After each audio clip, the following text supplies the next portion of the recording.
Welcome aspirants, welcome to Shriram IAS YT channel for today's Science and Technology Current Affairs class which is specifically designed for your prelims 2026. तो लगभग 40 दिन prelims के अंदर बचे हुए हैं और जो current affairs है science and technology का that assumes a very important and relevant position here और लगभग 8 से 10 क्वेश्चन साइंस एंड टेक्नोलॉजी से पूछे जाते हैं which is in my opinion is a low hanging fruit if you get it right 8 to 10 questions रफली जिनमें ज्यादा पॉसिबिलिटी होती है प्रोबेबिलिटी होती है कि वो आप करेक्ट कर सकते हैं तो ये लेक्चर बहुत ही सिग्निफिकेंट होने वाला है आपके एग्जामिनेशन के लिए without wasting any time let's start with our topic first, which is there, which is about Bharat 6G Alliance.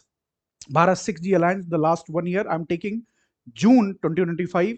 तो अभी जो अप्रैल चल रहा है 2026 का, इस बीच में जो भी रेलेवेंट करंट अफेयर्स के टॉपिक्स हैं उनमें से पहला आज का हमारा टॉपिक होगा Bharat 6G alliance. It was launched post Bharat 6G vision document March 2023. A multi stakeholder platform जिसमें गवर्नमेंट, एकेडेमिया, इंडस्ट्री, स्टार्टअप्स के लोग थे. इंडिया ने जब से 5G को मास अडॉप्ट किया है उसके बाद से ही दुनिया भर में अभी अगर आप देखें 6G को लेके काफी चर्चा हो रही है.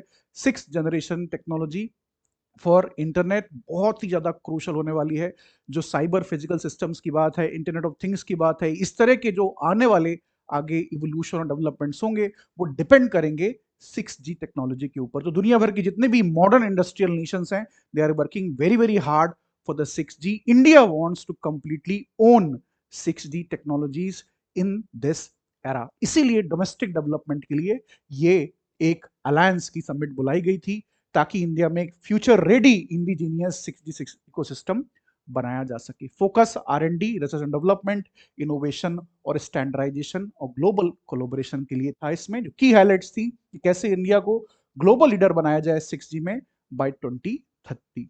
अलायंस ग्रोथ के लिए now more than 80 member organisations including 30 startups. Focus area है indigenous RAN technology, rural intelligence connectivity and 6G uses cases in agriculture, for example, smart cities, health care etcetera. तो बहुत ही क्रूशल ये एक alliance की meet हुई थी India के अंदर पिछले साल के दौरान. तो जो फर्स्ट जी से लेके 6G तक का एवोल्यूशन है इंटरनेट टेक्नोलॉजी का, मोबाइल कनेक्शन कनेक्टिविटी का, that becomes very very crucial. अभी तक जो पैरामीटर्स हैं 6G के कि उसमें कितनी इंटरनेट स्पीड होगी, कितना टर्न अराउंड टाइम होगा, ये जो सारी बातें हैं ये अभी तक क्लैरिटी के साथ हमारे सामने नहीं आई हैं. There are good papers by companies like Ericsson और other companies in US also, but अभी तक इसमें कोई भी प्रोटोकॉल प्रॉपरली डेवलप नहीं हुआ है. तो इस चीज का हमें दिमाग में ध्यान रखना होगा और उसके बेसिस पे आपको आंसर्स को कनेक्ट करना होगा जब प्रीलिम्स में सवाल पूछा जाएगा. तो जब ये 6G की बात होगी तो यू शुड रिमेंबर कि इसमें क्या हुआ था, क्यों हुआ था और ऑब्जेक्टिव्स क्या थे. दूसरा आज का हमारा जो टॉपिक है वो है सक्षम 3000. ये न्यूज में था पिछले साल.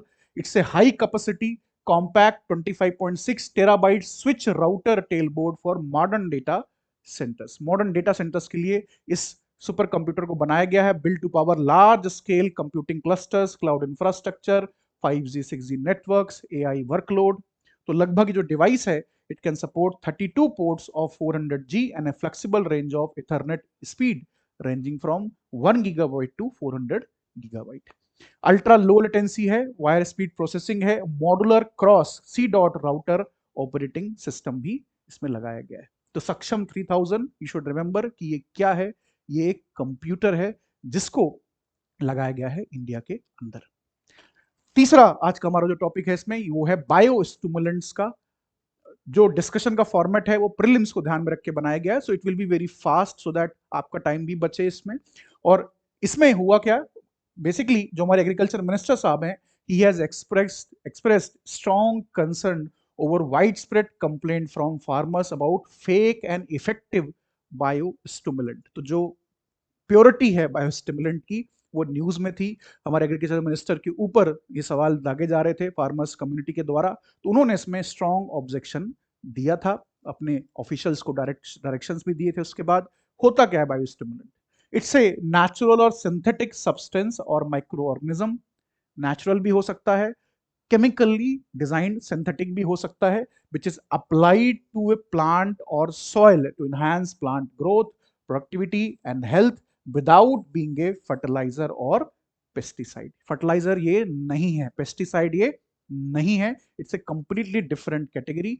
With examples we will see, biostimulant के जो एग्जांपल्स हैं जैसे ह्यूमिक और फल्विक एसिड्स, इनका इस्तेमाल होता है न्यूट्रिएंट अपटेक को जो क्रॉप होती है उसमें बढ़ाने के लिए। सीवीड एक्सट्रैक्ट स्ट्रेस टॉलरेंस और क्रॉप ईल्ड को बढ़ाने के लिए। Protein hydrolysate and amino acids again growth को स्टिमुलेट करने के लिए। माइक्रोबियल इनोकुलेंट्स जैसे राइजोबैक्टीरिया हो गया to improve nutrient availability to the crop. Chitosan and other biopolymers हो गए। और सिलिकॉन एक बहुत ही इंपॉर्टेंट बायोस्टिमुलेंट है जो कि न्यूज में बना रहता है, it improves resistance to pest and environmental stress. तो यू शुड नो कि बायोस्टिमुलेंट क्या होता है, उसके जो बेसिक टाइप्स हैं वो क्या होते हैं, इसमें बिल्कुल भी कंफ्यूज नहीं होना। ये एग्रीकल्चर में क्रॉप्स के प्रोडक्शन को बढ़ाने के लिए, ईल्ड को बढ़ाने के लिए, क्रॉप की जो हेल्थ होती है उसको इंप्रूव करने के लिए डाला जाता है। सॉइल में भी इसको डाला जाता है ताकि हमारा जो क्रॉप का प्रोडक्शन और ईल्ड है और जो क्वालिटी है वो कंटिन्यूसली इंप्रूव होती रहे। ये फर्टिलाइजर और पेस्टिसाइड नहीं है, it's A separate category called bio stimulant. Synthetic भी हो सकता है, नेचुरल भी हो सकता है, माइक्रो ऑर्गेनिजम्स भी इसमें इस्तेमाल किए जाते हैं। क्लियर है? This is biostimulant. Then Akash prime missile काफी ज्यादा न्यूज में थी। ऑपरेशन सिंदूर के दौरान जितनी भी टेक्नोलॉजीज एयर डिफेंस की इंडिया ने इस्तेमाल की हैं वो सारी प्रीलिम्स के लिए बहुत ही क्रूशल हैं इस साल। तो न्यू आकाश प्राइम जो कि इंडिया का बहुत ही potent surface to air missile system है, सैम सिस्टम है, ताकि एनिमी हेलीकॉप्टर्स, बड़े जो ड्रोन्स होते हैं, उनके एरोप्लेन्स जो होते हैं, उनको टारगेट किया जा सके। तो आकाश और आकाश प्राइम में क्या डिफरेंस है? आकाश प्राइम तीन तरह की कैटेगरी है, Akash, Akash NG new next generation and Akash prime. तो आकाश प्राइम न्यूज में थी, इसमें इंडिजीनियस रेडियो फ्रीक्वेंसी सीकर लगाया गया है। जो सीकर टेक्नोलॉजी है इंडिया ने काफी हद तक मास्टर कर ली है। मिसाइल में क्या होता है? मिसाइल में मोस्टली आपका एक प्रोपेलेंट होता है, इंजन होता है जो कि मिसाइल को डिस्टेंस तक लेके जाता है। फिर उसमें नेविगेशन के लिए और टारगेट आइडेंटिफिकेशन के लिए इस तरह के सीकर्स लगाए जाते हैं। तो लो एल्टीट्यूड में इसकी परफॉर्मेंस काफी अच्छी है ताकि जो क्रूज मिसाइल्स और बाकी इस तरह के ऑब्जेक्ट्स लो एल्टीट्यूड में फ्लाई करते हैं उनको टारगेट करने के लिए। और एक्यूरेसी और रिलायबिलिटी इससे बढ़ती है क्योंकि ये इंडिजीनियस सीकर है। जनरली ये सीकर्स पहले रशिया से इंपोर्ट किए जाते थे। तो इस पॉइंट ऑफ व्यू से भी ये जो मिसाइल सिस्टम है बहुत ही क्रूशल है। फिर है आरडीआई स्कीम, बहुत ही crucial scheme research and development को लेके इंडिया में साइंस एंड टेक के डोमेन में। The union cabinet has approved this scheme with a corpus of 1 lakh crore to boost India's RDI ecosystem specifically in the private sector. तो ये जो scheme है long term low और जीरो इंटरेस्ट फाइनेंसिंग के basis पे दी जा रही है। इसमें बेसिकली जो सनराइज और स्ट्रेटेजिक सेक्टर्स हैं उनको ये हेल्प पहुंचाई जा रही है, बिकॉज इंडिया में जो प्राइवेट सेक्टर है जनरली वो इन्वेस्ट नहीं करता, न्यू टेक्नोलॉजीज में इनोवेशन की तरफ नहीं जाता। मोस्ट ऑफ द टाइम दे से कि वी लैक फंड्स। जो स्टार्टअप्स होते हैं उनके पास बहुत पैसे नहीं होते, बहुत कैपिटल नहीं होता। इसीलिए सरकार ये स्कीम लेके आई है ताकि प्राइवेट सेक्टर में आर&डी को बढ़ाया जा सके। ट्रांसफॉर्मेटिव प्रोजेक्ट्स को जो हाई टेक्नोलॉजी पोटेंशियल वाले हैं उनको हाई टेक्नोलॉजी रेडीनेस लेवल पे लाया जा सके, और जो एक्विजिशन है स्ट्रेटेजिक टेक्नोलॉजीज का उसको सपोर्ट किया जा सके। तो इस स्कीम के तहत एएनआरएफ गवर्निंग बोर्ड बनाया जाएगा which will be chaired by the prime minister strategic oversight के लिए। एएनआरएफ एक्सिक्यूटिव काउंसिल है, guidance approval fund manager selection etcetera जो एक्सिक्यूटिव वर्क होगा वो इनके पास होगा। और एक एम्पावर्ड ग्रुप ऑफ सेक्रेटरीज बनाया गया है ताकि चेंजेस वगैरह टेक्नोलॉजीज में होते रहते हैं तो उसमें वो अप्रूव कर सकें, परफॉर्मेंस को रिव्यू कर सकें। पैसा कहां से आएगा? For money you will have 2 tyre model, special purpose fund होगा अंडर एएनआरएफ, सेकंड लेवल फंड होगा, मैनेजर्स होंगे जो कि डिस्ट्रीब्यूट करेंगे, डिसबर्स करेंगे इस तरह के कंसेशनल लोन्स को। ये सब्सिडी स्कीम नहीं है, यहाँ पे कंसेशनल लोन्स और इक्विटी फंडिंग दी जाएगी स्टार्टअप्स को, ताकि इंडिया में जो इस तरह के स्टार्टअप्स हैं टेक्नोलॉजिकल सोफिस्टिकेशन वाले उनको सपोर्ट सरकार करना चाहती है। तो आरडीआई स्कीम एक स्कीम वो लेके आए हैं। साइंस एंड टेक्नोलॉजी फील्ड में बहुत ही रेलेवेंट ये स्कीम है पिछले 1 साल के अंदर।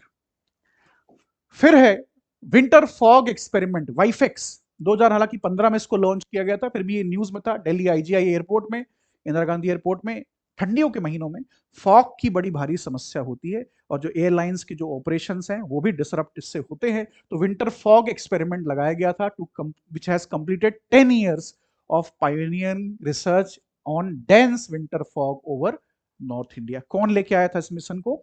ट्रॉपिकल मेट्रोलॉजी के लिए Indian institute of tropical metrology के इंस्टीट्यूशन है under ministry of earth sciences, उनके लीडरशिप में इस मिशन को कंप्लीट किया गया। सपोर्ट आईएमडी ने भी दिया, Indian meteorological department, and NCM RWF. One of the world's few long term open experiment है, ओपन फील्ड एक्सपेरिमेंट है, जिससे हमें पता चले कि फॉग का फॉर्मेशन कैसे होता है, डिस्पर्शन क्या होता है, इसका इंपैक्ट क्या होता है। तो creation of high resolution probabilistic fog prediction model with over 85% accuracy तक का जो मॉडल है वो इस एक्सपेरिमेंट के कारण हमारे पास आ गया है for very dense fog visibility. 200 metre से ज्यादा कम जो विजिबिलिटी होती है उस तरह के फॉग के लिए प्रिडिक्ट कर सकता है 85% एक्यूरेसी के साथ। It has depend scientific understanding also. और अब ये सेकेंड फेज में आ रहा है। तो वाइफेक्स 2 aims to offer localized runway specific forecast at more North Indian airports। तो एयरपोर्ट्स के लिए बेसिकली ये एक एक्सपेरिमेंट था, 10 साल कंप्लीट हुआ, इसको दूसरे अब एयरपोर्ट्स में भी लगाया जाएगा because of its stimulant success. बहुत ही अच्छी सक्सेस इसकी रही है। तो वाइफेक्स एक्सपेरिमेंट क्या है, क्यों है, कहां पे है, ये बात आपको मालूम होनी चाहिए। फिर है हमारा रिंडरपेस्ट वायरस, बहुत ज्यादा इंपॉर्टेंट वायरस जो कि न्यूज में था। India has achieved a significant milestone in the realm of global animal health and biosecurity with the recognition of ICAR, National Institute of High Security Animal Diseases, Bhopal. ये एक important institution है जो कि भोपाल में लोकेटेड है और हमारे जो लाइव स्टॉक का सेक्टर है एग्रीकल्चर के अंदर उसके लिए बहुत ही रेलेवेंट हो जाता है। तो एक category A rinderpest holding facility इसको डेजिग्नेट किया गया है by the world organisation for animal health and FAO of the United Nations. FAO food and agriculture organisation जो कि एक इंपॉर्टेंट स्पेशलाइज्ड एजेंसी है यूएन की। तो रेंडर पेस्ट को कैटल प्लेग के नाम से भी जाना जाता है, one of the most devastating plagues in our history. और इसने काफी बड़ी मात्रा में एग्रीकल्चर जो लाइव स्टॉक का सेक्टर है उसको डिसरप्ट किया। ये ग्लोबल इसका एरेडिकेशन हो चुका है सन 2011 में, लेकिन बहुत सारी फैसिलिटीज दुनिया भर में ऐसी हैं जहां इस वायरस को होल्ड किया जाता है, तो होल्डिंग फैसिलिटी के नाम से ये है। और भोपाल को ये टैग इन दो यूएन की ऑर्गेनाइजेशंस ने दिया है। तो ये कंटेनिंग जो मटेरियल है rinderpest virus containing material still remains at a few laboratories posing potential risk if released to preserve global freedom from diseases. FAO or WOAHAI has implemented strict measures to limit the storage of this virus to a small number of high security laboratories worldwide, जिनमें से ये भोपाल का जो institute है इसको select किया गया है। रेंडरपेस्ट एक बहुत ही significant virus, as you can see यहाँ पे ये जो उनको लेटर मिला था इंस्टीट्यूट को उसको उन्होंने पब्लिश किया था, that is why it is there. Eradicate हुआ 2011 में। किसको अटैक करता है? कैटल को अटैक करता है। भोपाल में जो फैसिलिटी है उसको होल्डिंग फैसिलिटी का टैग यूएन की WOAH और FAO ने इनको दिया है। फिर है सिंथेटिक ह्यूमन जीनोम प्रोजेक्ट, बहुत ही क्रूशल प्रोजेक्ट। अगर आप क्रिप्स PR Cas9 टेक्नोलॉजी से परिचित हैं, जीन एडिटिंग से परिचित हैं, प्राइम एडिटिंग से परिचित हैं, तो बहुत ही सिग्निफिकेंट ये एक प्रोजेक्ट रहा। Researchers in UK, England has recently launched SYNC-HG, which will allow researchers not just to read a molecule of DNA, but to create parts of molecule by molecule from scratch. तो जितनी भी ये gene editing, gene modifying technologies हैं, वो अगर आपको successfully execute करनी है तो you should know the DNA, you should know the gene, और जो स्पेसिफिक ट्रेट, कोई भी जीन स्पेसिफिक ट्रेट को रिफ्लेक्ट करता है, for example hair colour, height etcetera, तो वो आपको एग्जैक्टली मालूम होना चाहिए कि ये जीन का ये काम है। उसके लिए इस तरह के प्रोजेक्ट्स बहुत ही सिग्निफिकेंट होते हैं। तो this was launch to develop a methods for building larger blocks of human DNA from scratch. यहां बिल्ड किया जाएगा ह्यूमन DNA को, culminating in the synthetic construction of human chromosome. अगर आप सिंथेटिकली लेबोरेटरीज में DNA बना पाएंगे तो फिर एक्सपेरिमेंटेशन की एक नई वेव इस फील्ड में आ जाएगी। अभी फिर भी एथिकल रिस्क होते हैं, because if you are trying it on an animal, you are trying it on a human being, तो उसके रिस्क होते हैं, अनइंटेंडेड कॉन्सिक्वेंसेस हो सकते हैं। लेकिन एक बार आपने इसको लैब में बना लिया तो फिर एंडलेस अपॉर्चुनिटी होगी टेस्ट करने की इस तरह की जीन एडिटिंग टेक्नोलॉजीज की। तो research build upon the legacy of human genome project completed 25 years ago seeks to go beyond reading DNA to constructing artificial chromosomes। बहुत ही इंपॉर्टेंट है। इससे जुड़े हुए जो प्रोजेक्ट है, जैसे डीएनए बेसिक्स की जो है बात हो रही है, डीएनए हो गया which is a molecule that carries the genetic instruction for all living organisms. तो डीएनए हो गया जिसमें एटीजीसी की बात हम करते हैं, स्पेसिफिक प्रोटीन्स होते हैं ये। जीन जो कि basic physical and functional unit है हेरिडिटरी की, या फिर जीनोम की बात करें जो कि कंप्लीट सेट ऑफ डेटा होता है जेनेटिक इंस्ट्रक्शंस का within an organism which encompasses obviously all of its DNA. तो जब आप जीनोम की स्टडी करते हैं तो you are studying a organism in its entirety. Bharat के अंदर भी कुछ इंपॉर्टेंट इस तरह के प्रोजेक्ट लगे हैं जैसे genome India project. Genome India इसका नाम है।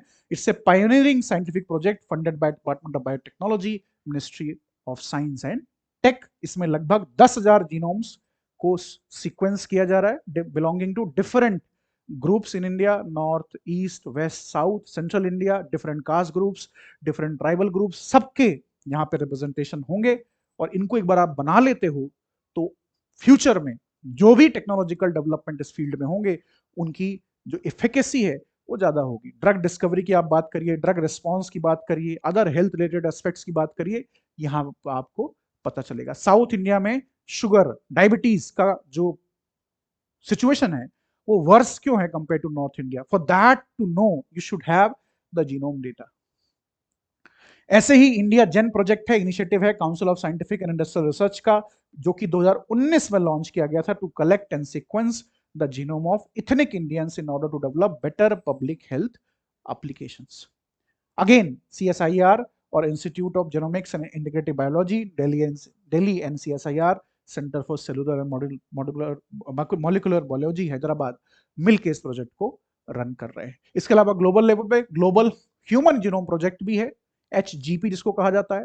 It's an international collaboration that was operated from 1990 to 2003 to discover all the estimated 20,000 25,000 human genes, जिसके बारे में हमने बात की, जिसको 25 साल हो गए।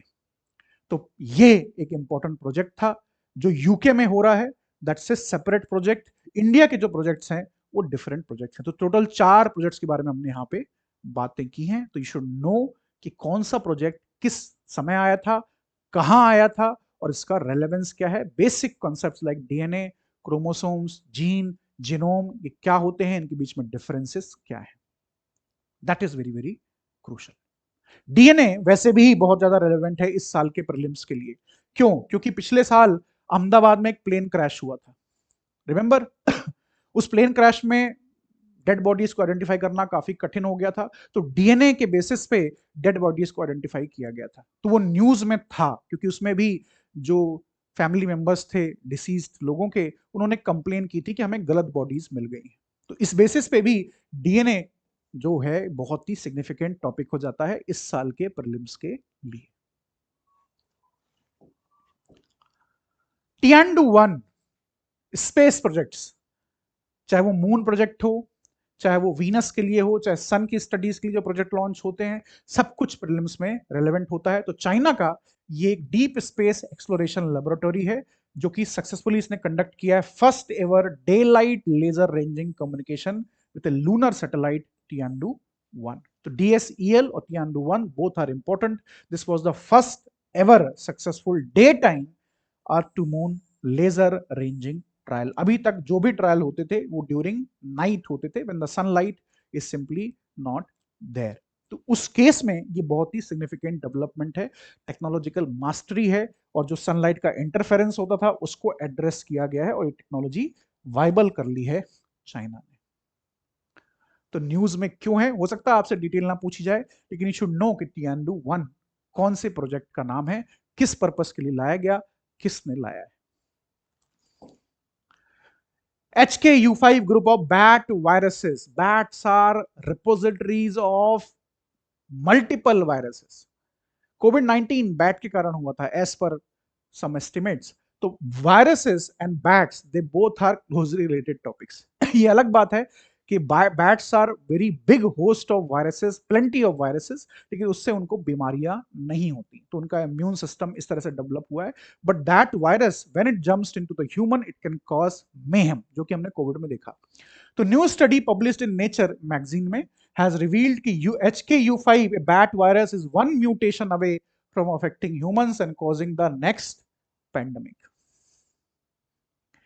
It is closely related to deadly Middle East repository syndrome coronavirus, MERS-CoV से जुड़ा हुआ है। हाईली डेडली वायरस था MERS-CoV with a mortality rate of about 34%, जो कि कैमल से कूद के ह्यूमन में आया था। जंप इसने कैमल से ह्यूमंस में मारा था। फॉर एग्जाम्पल कोविड-19 के लिए कहा जाता है कि पिग्स से, पहले बैट में था, फिर पिग में आया, पिग से ह्यूमंस में आया, ऐसा एस्टिमेट कहे जा रहे हैं। बहुत सारी थ्योरीज हैं। ये भी कहा जाता है कि कोविड-19 एक लैब से लीक हो गया चाइना में। We don't know the truth, but there are estimates. तो ये HKU5 uses a receptor protein called ACE2 to enter the cell. Same receptor SARS-CoV-2 में भी यूज हुआ था, that caused COVID-19 virus. तो receptors are very very important. Receptors are like spikes, जो कि cell से अटैच करने के लिए ये वायरसेस इस्तेमाल करते हैं। इट्स लाइक ए लैडर, जिससे वो ऊपर चढ़ जाते हैं। तो this is what it is. तो currently HKU5 can bind well to bat ACE2 receptors but more efficiently to human ACE2। तो छोटा सा म्यूटेशन होगा इवोल्यूशन के कारण, and one more pandemic there is a possibility of it. इसलिए news में था, यू शुड नो कि ये क्या है।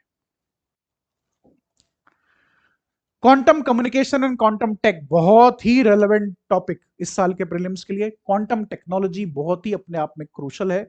Defence research development organisation DRDO at IIT Delhi, दोनों ने मिलकर डेमोन्स्ट्रेट किया है free space quantum secure communication को using quantum entanglement over a distance of 1 kilometre. अभी कुछ दिनों पहले लास्ट वीक ये भी न्यूज आई कि 1000 किलोमीटर तक ये कम्युनिकेशन सक्सेसफुली कर लिया गया है। तो अगेन इसका रेलेवेंस और भी हो जाता है इस साल के प्रीलिम्स के लिए।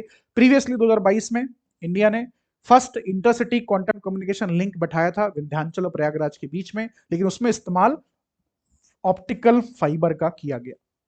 यहां पे कोई वायर का इस्तेमाल नहीं किया गया। ये free space quantum communication technology है। 2024 में quantum key distribution over 100 kilometre of telecom grade fibre का इस्तेमाल करते हुए किया गया था। तो तीनों में जो डिफरेंस है वो आपको क्लियर कट पता होना चाहिए।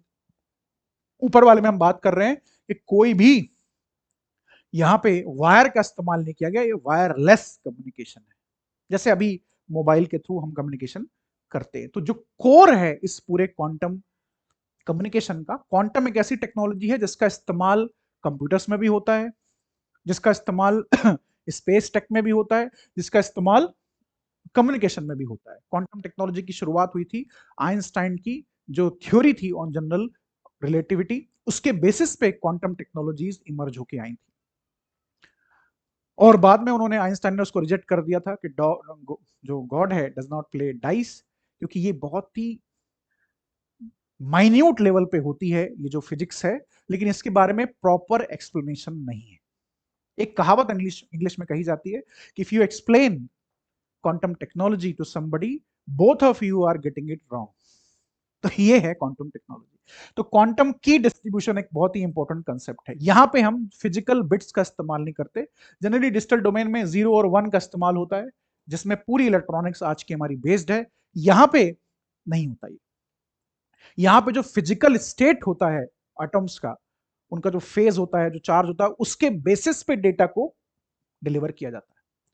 तो जनरली व्हाट्सएप हो गया, बाकी इंक्रिप्टेड सर्विसेज हो गई, वो क्या करती हैं, मैसेज जनरेट होता है, उसको इंक्रिप्ट करते हैं, डिस्टेंस ट्रेवल करता है, वो जिस डिवाइस में डी इंक्रिप्शन का कोड होता है वो उसको रिसीव करता है, उस मैसेज को डी इंक्रिप्ट करता है और आपके सामने वो मैसेज दिखाई देता है। मतलब इन बिटवीन मैसेज को डिकोड नहीं किया जाएगा। इंक्रिप्शन के लिए ये एक तरीके से जो लॉक्स हैं वो लगाए जाते हैं। लेकिन क्वांटम टेक ऐसी टेक्नोलॉजी है जो इस तरह के लॉक्स को ब्रेक कर सकती है, लेकिन आप क्वांटम टेक को ब्रेक नहीं कर सकते। क्यों? ऐसा इसलिए क्योंकि इसमें एरर की प्रोबेबिलिटी काफी कम होती है, और ये जो सिस्टम होता है it is like alive, all the time it is looking for error probabilities. और जैसे ही आप किसी क्वांटम स्टेट में किसी एटॉम को टच करते हो, वो अपना पूरा उसका जो ओरिएंटेशन है वो चेंज हो जाता है, तो the other party will know कि किसी ने यहाँ छेड़खानी की है। तो you can not go for easy eavesdropping. जो कोर कंसेप्ट है इसके, फॉर एग्जाम्पल सुपर इम्पोजिशन, तो सिंगल क्यूबिट आप जानते हैं या तो 0 होगा तो 1 होगा, like switch which is on और ऑफ। ऐसा नहीं होता यहाँ। सिक्का उछालोगे हेड आएगा टेल आएगा, यहाँ नहीं होता। यहाँ पे इमेजिन कि सीएसके और एमआई का मैच हो रहा है, आईपीएल, आज का आईपीएल चल रहा है। तो जब सिक्का उछाला जाता है, सिक्का नीचे आता है तो हेड होता है या तो टेल होता है, दो ही प्रोबेबिलिटी है, 50% है, 50% टेल आएगा, 50% हेड आएगा। इमेजिन करो सिक्का हवा में है, जब सिक्का हवा में है तो you don't know it is head और टेल, ये होता है। ये तो सुपर इम्पोजिशन ये है कि single qubit can mean multiple states at the same time. Two और मोर क्यूबिट्स आर लिंक्ड, इसको हम बोलते हैं इंटेंजलमेंट। अगर आप एक को टच करते हो तो दूसरे के ऊपर उसका असर पड़ता है। और interference, drawing a conclusion from evidence. ये तीन कॉन्सेप्ट क्वांटम टेक्नोलॉजी से बहुत ज्यादा डीपली अटैच्ड है। इसको मास्टर किया है हमारे साइंटिस्ट ने आईआईटी दिल्ली में और डीआरडीओ में। That's why it's very very crucial. ये डिफरेंस है कंप्यूटिंग का। क्वांटम और क्लासिकल कंप्यूटिंग में क्या डिफरेंसेस हैं, ये यहां पे लिस्टेड किए गए। रिमेंबर, कम्युनिकेशन अलग है, कंप्यूटिंग अलग है। ये 0 और 1 का इस्तेमाल करेंगे, ये किसी भी स्टेट पे हो सकते हैं। सिक्का हवा में। हाँ, यहाँ एक प्रॉब्लम ये है कि इनको आपको अल्ट्रा कोल्ड रखना होता है, क्योंकि यहाँ डिस्टर्बेंसेस की वजह से पूरा सिस्टम जो है डिसरप्ट हो सकता है। ये है इंडिया के quantum strategies and moves. Quantum research parks बनाए गए हैं, क्वांटम हब्स बनाए गए हैं, नेशनल क्वांटम मिशन चल रहा है इंडिया में। की पॉलिसी की अगर हम बात करें, बजट में पैसा एलोकेट किया जा रहा है। Department of science and technology का quantum enabled science and technology programme है, क्वेस्ट जिसको कहा जाता है, और national mission on quantum technology and application है, 2020 में इसको लॉन्च किया गया। जीपीएस इंटरफेरेंस, जब जब इंडिया ने मिसाइल टेक्नोलॉजीज को टेस्ट किया, तब तब हमें न्यूज मीडिया में खबर आती रही कि जीपीएस, ग्लोबल पोजिशनिंग सिस्टम में इंटरफेरेंस हो रहा है। ऑपरेशन सिंदूर के बाद बड़ी भारी मात्रा में एयरफोर्स ने एक्सरसाइजेस की, वहां पे भी जीपीएस को डिसरप्ट किया गया था इंटरफेरेंस के माध्यम से। दिल्ली एयरपोर्ट के आसपास भी एक बार ऐसी टेस्टिंग की थी भारत सरकार ने, जहां पे जीपीएस को इंटरफेरेंस किया गया था। तो ये है क्या जीपीएस जो है interference? Basically involves deliberate cyber attacks called spoofing, jamming that disrupt or deceive navigation systems with each type affecting GPS signals differently। तो सवाल ये कि आप क्यों ऐसा करना चाह रहे हो? एनिमी के मिसाइल्स, ड्रोन्स, एयरप्लेन्स इस्तेमाल करते हैं जीपीएस का टारगेट एक्विजिशन के लिए, नेविगेशन के लिए। जब आप जीपीएस को इंटरफेयर करते हो, उसको डिसरप्ट करते हो, मतलब उनको आप डिनाई कर रहे हो अपना एयर स्पेस, इसलिए किया जाता है। इसमें जैमिंग भी होती है। जीपीएस इंटरवेंशन विच डिवाइस जो होता है, it sends strong radio signal on GPS frequencies to overpower the weaker satellite signals. Bigger powerful signals भेजे जाते हैं। स्पूफिंग में आप डिवाइस होता है जो ट्रांसमिट करता है signal on the same frequency as GPS satellites, overwhelming और blocking the receiver ability to connect to the correct satellites. तो जैमिंग में आप पूरे सिस्टम को शट डाउन करने की कोशिश करते हो, यहां पे आप डिसीव करने की कोशिश करते हो। ये डिफरेंस है कोर दोनों में, ये डिफरेंस है। तो स्पूफिंग में ट्रिक करते हो आप रिसीवर को इनटू एक्सेप्टिंग फॉल्स इंफॉर्मेशन। जाना उसको आगरा था, पहुंच वो जयपुर जाएगा। ये इसका पर्पस है। Solar orbiter releases images of sun south pole. ESA, European space agency, NASA, American space agency ने 2020 में फ्लोरिडा से इस मिशन को लॉन्च किया था। सोलर ऑर्बिटर स्पेसक्राफ्ट जो है उसको डिजाइन किया गया है to capture close up high resolution images of the sun, particularly on the polar regions of the sun. तो साउथ जो पोल है उसकी क्लियर कट इमेजेस हमें मिली हैं। इंडिया का जो खुद का आदित्य मिशन है वो भी काफी रेलेवेंट है इस कंटेक्स्ट में, क्योंकि ये हम सन रिलेटेड मिशन के बारे में चर्चा कर रहे हैं। और यहाँ पे लगभग 9 साल के लिए ये मिशन स्पेस में रहेगा, सन के सोलर रीजन्स को मेजर करेगा, ऑब्जर्व करेगा, और will observe explosive event that can damage earth communication system. 10 इसमें इंस्ट्रूमेंट्स दिए गए हैं, solar wind, solar surface, outer surface, corona etcetera को पढ़ने के लिए। सोलर पैनल्स का ही इस्तेमाल करके ये सैटेलाइट जो होगा, जो मिशन है, वो रन किया जाएगा। टाइटेनियम की हीट शील्ड दी गई है इसको, ताकि सन रेज जो इसको डैमेज ना कर सके। Closest approach to sun that any other European satellite ये है, 1/4 distance from earth to sun पे ये लोकेटेड है और ऑब्जर्व कर रहा है। तो you should know the name, किसका है, क्या कर रहा है वहां पे, किस पर्पस के लिए गया है, ये तीनों चीजें हमारे लिए इंपॉर्टेंट हो जाती है। Ham radio communication, Indian astronaut Shubhanshu Shukla space गए थे, इंटरनेशनल स्पेस स्टेशन, भारत में काफी चर्चा का विषय रहा। राकेश शर्मा जी के बाद पहली बार कोई भारतीय स्पेस में गया था, लगभग 40 सालों के बाद, तो इसलिए बहुत ही रेलेवेंट है। आईएसएस बहुत रेलेवेंट हो जाता है, इंटरनेशनल स्पेस स्टेशन बहुत ज्यादा रेलेवेंट हो जाता है। तो ये क्या है, कैसे उन्होंने कम्युनिकेट किया अर्थ में इंडियंस से, उसके लिए उन्होंने हैम रेडियो का इस्तेमाल किया। ये अमेचर रेडियो है, एक लाइसेंस्ड रेडियो सर्विस होती है that relies on radio waves for establishing communication. Ham radio service is largely deployed for educational and knowledge purposes. Emergency में इसका इस्तेमाल किया जाता है। एक डेडिकेटेड फ्रीक्वेंसी का इस्तेमाल किया जाता है जिसमें एक ट्रांसरिवर और एक एंटीना होता है। तो बहुत ये सोफिस्टिकेटेड टेक नहीं, बहुत ही सिंपल लेवल की टेक्नोलॉजी है। हाइपर लोकल, ग्लोबल और स्पेस में भी इसका यूज है। इन इंडिया 12 साल से अगर आपकी ज्यादा उम्र है तो आप हैम रेडियो ऑपरेट कर सकते हैं। हैम रेडियो आएगा क्वेश्चन में तो ये बनना चाहिए। निसार निसार इंडिया यूएस का कोलैबोरेशन, स्पेस में कोलैबोरेशन। तो ये एक सिंथेटिक अपर्चर रडार है नासा और इसरो का, इसलिए इसका नाम निसार दिया गया है। काफी सालों से इसके ऊपर चर्चा हो रही थी कि इसको लॉन्च होना, बार बार डिले होता जा रहा था, फाइनली इसको लॉन्च कर दिया गया। तो सक्सेसफुली इसको जीएसएलवी ने लॉन्च किया, मार्क 2 वेरिएंट ने लॉन्च किया। फर्स्ट ज्वाइंट सैटेलाइट है इंडिया और यूएस की स्पेस एजेंसी का। इसको इंजेक्ट किया है जीएसएलवी F-16 ने इनटू 747 किलोमीटर सन सिंक्रोनस ऑर्बिट। सन सिंक्रोनस ऑर्बिट मतलब एक कंटिन्यूसली मूव करेगा स्पेस में। यूनिक अर्थ ऑब्जर्वेशन सैटेलाइट है। Nisar uses 2 different radar frequencies, L band और एस बैंड, और इसमें एक अनफलरेबल मेश रिफ्लेक्टर भी है, एंटीना, जो कि इंटीग्रेटेड है इसरो के मॉडिफाइड सैटेलाइट बस के साथ। पर्पस क्या है इसका? पर्पस है अर्थ ऑब्जर्वेशन, एटमॉस्फेयर का ऑब्जर्वेशन, ओशंस का ऑब्जर्वेशन, और एज पर रिपोर्ट्स मिलिट्री इसके एप्लीकेशंस भी हो सकते हैं, बट हम अपने एनालिसिस को, अपने अंडरस्टैंडिंग को वहीं तक लिमिट करेंगे जहां तक जो इंफॉर्मेशन है वो रिलीज की गई। तो इंफॉर्मेशन रिलीज की गई, वो ये कहा गया है कि ये अर्थ ऑब्जर्वेशन सैटेलाइट है जो कि दिन में और रात दोनों में इफेक्टिवली मॉनिटर कर सकता है।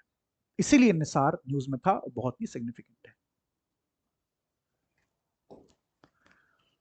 ये है synthetic aperture radar, A form of radar used in remote sensing. Traditional imaging system से बेटर कैसे है ये? Because that they relay on reflected light, जबकि एसएआर खुद की ही रडार पल्सेस को जनरेट करता है। दोनों में डिफरेंस ये which is then measures as signal bounce back from earth surface. ये है कोर बात यहाँ पे सिंथेटिक अपर्चर रडार की। 2 फ्रीक्वेंसी बैंड यहाँ पे इस्तेमाल किए हैं, एक को इसरो ने बनाया है, एक को नासा ने बनाया है। फिर से हम आते हैं अपने टॉपिक पे, that is sun coronal mass injection, CME. Earth के कम्युनिकेशन पूरे सिस्टम के लिए सीएमई बहुत ही क्रूशल है। ये क्या है? These are massive ejections of magnetized plasma from the sun's corona. They can eject billions of tons of coronar material and carry an embedded magnetic field that is stronger than the background solar wind interplanetary magnetic field strength. तो सन का जो surface है, जो corona है, उससे ये इजेक्शंस होते रहते हैं और ये मैसिव डिसरप्शन लाते हैं पूरे हमारे अर्थ के जो मैग्नेटिक फील्ड है उसके ऊपर भी, जिसकी वजह से कम्युनिकेशन डिसरप्ट होता है। It travel outward from the sun at a speed ranging from slower than 250 kilometre per second to as fast as nearly 3000 kilometre per second. तो अगर मैं एग्जामिनर हूं तो पूछूंगा, तो क्या ये स्पीड ऑफ लाइट से ट्रेवल करता है? क्योंकि जो सन रेज होती हैं वो स्पीड ऑफ लाइट से ट्रेवल करती है। No, it is does not travel at speed of light. इसकी स्पीड लिमिटेड होती है, इतनी नहीं होती। So when magnetic field lines tangle, they are produce more strong localized magnetic field that can break through the surface of the sun at an active region, जिसकी वजह से CME generate होते हैं। Interaction of charged particles with atmosphere, Earth atmosphere can cause stunning arousal auroral display जिनको हम बोलते हैं northern and southern lights, जो कि अभी मेंस में पूछा गया था, जिसके बारे में 2 साल पहले पोलर रीजन्स में दिखाई देती है आपको। ये है इंजेक्शन, सीएमईज। इस तरह से ये बाहर निकलती हैं and then they go out in our solar system, impacting everything, but most importantly us at Earth.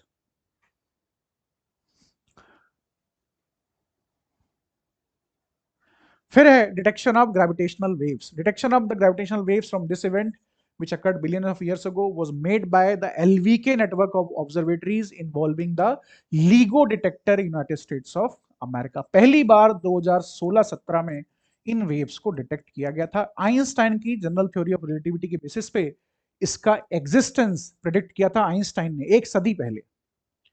Finally जो LIGO डिटेक्टर्स हैं उन्होंने इसको डिटेक्ट किया था और इस बार LVK नेटवर्क ऑफ ऑब्जर्वेटरीज ने इसको डिटेक्ट किया है. These are ripples in space time created by movements of massive objects. For example, अगर दो ब्लैक होल्स आपस में मर्ज हो रहे हैं तो उसमें massive gravitational waves generate होती हैं.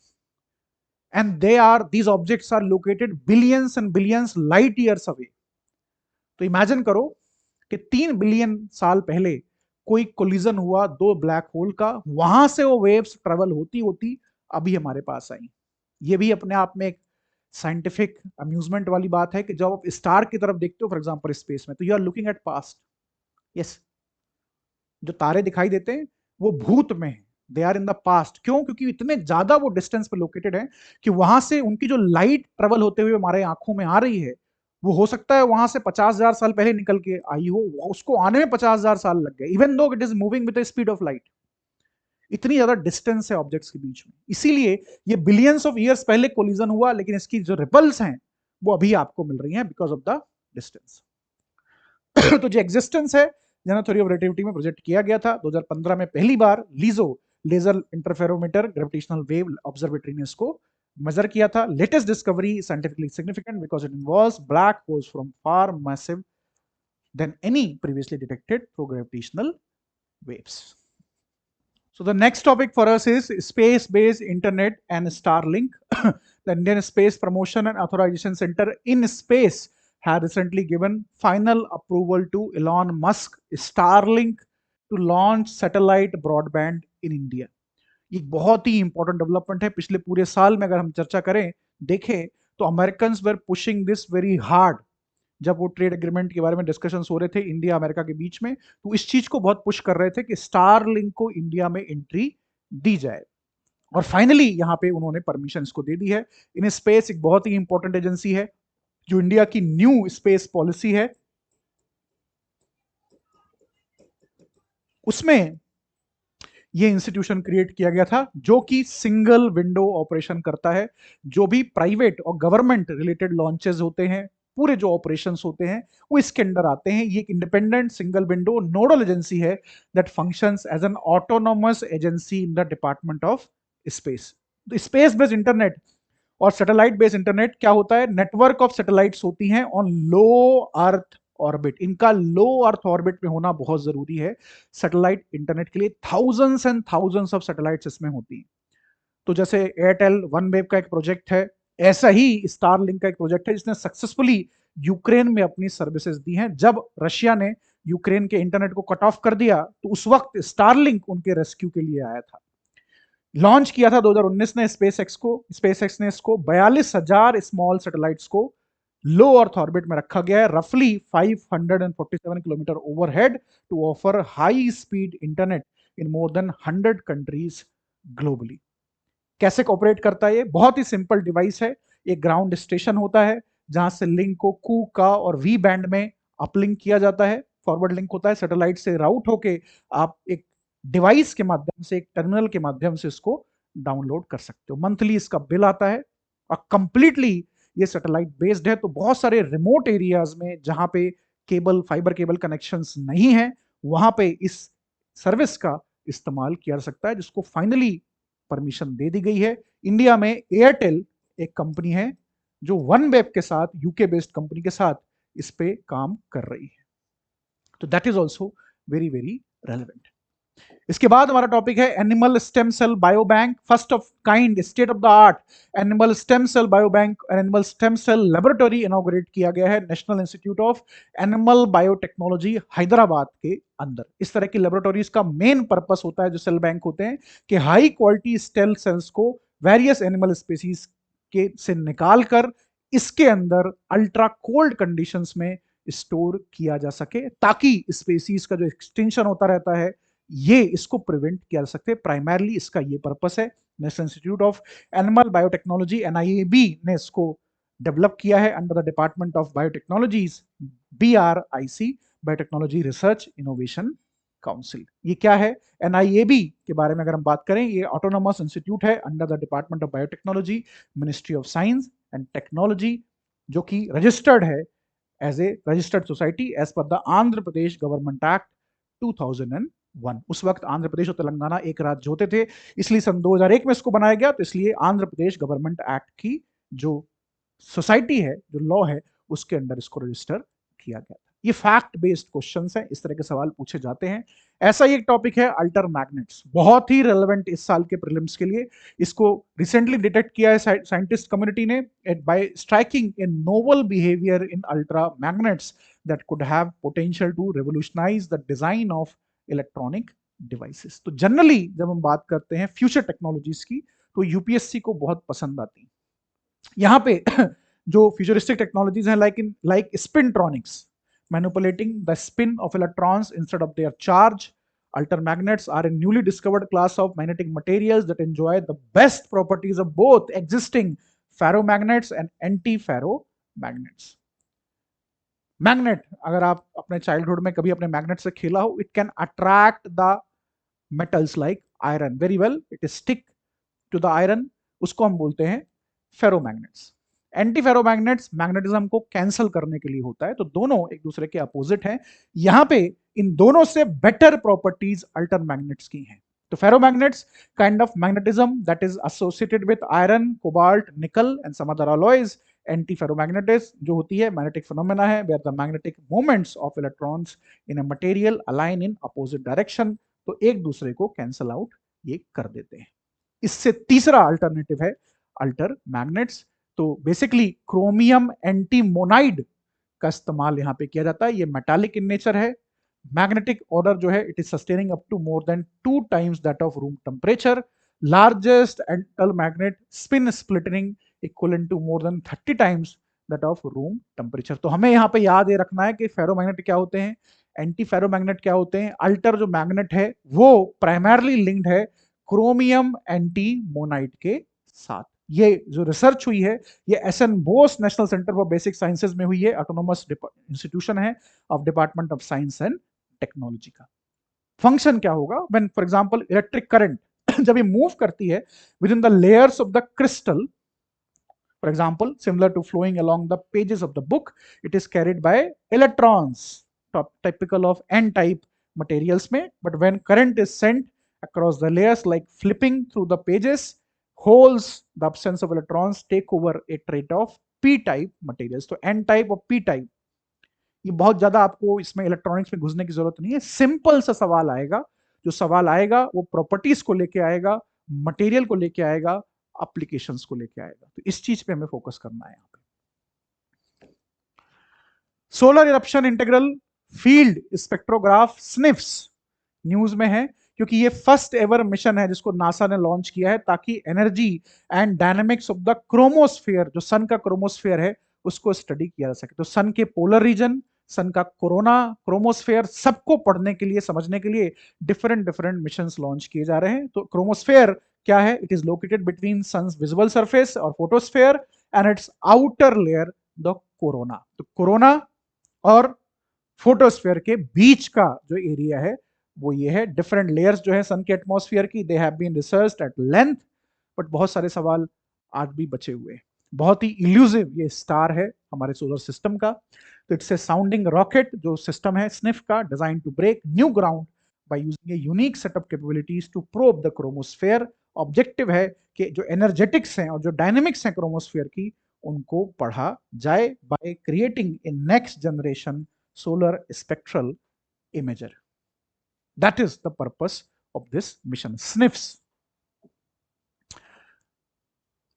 कार्ल श्रू tritium neutrinos KATRIN experiment news में है.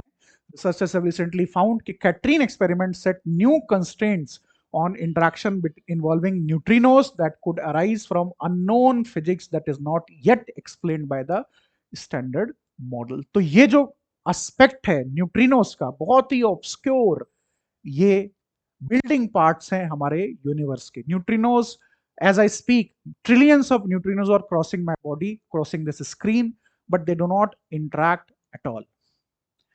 न्यूट्रिनोस के लिए इसीलिए इनकी स्टडीज बहुत ही क्रूशल हो जाती हैं. और जो कैटरीन एक्सपेरिमेंट है, it is a large scale research effort aimed at precisely measuring the effective mass of electron anti neutrinos using advance instrument. तो आपसे सवाल पूछा जाएगा कैटरीन एक्सपेरिमेंट किससे जुड़ा हुआ विषय है, तो आपको ये मालूम होना चाहिए.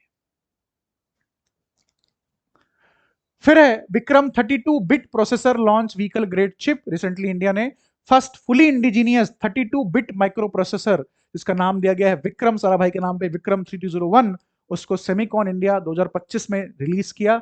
ये इसरो का सेमीकंडक्टर लेबोरेटरी पंजाब ने इसको बनाया है. इनिशियली इसको टेस्ट किया गया था स्पेस में during the PSLV C60 mission.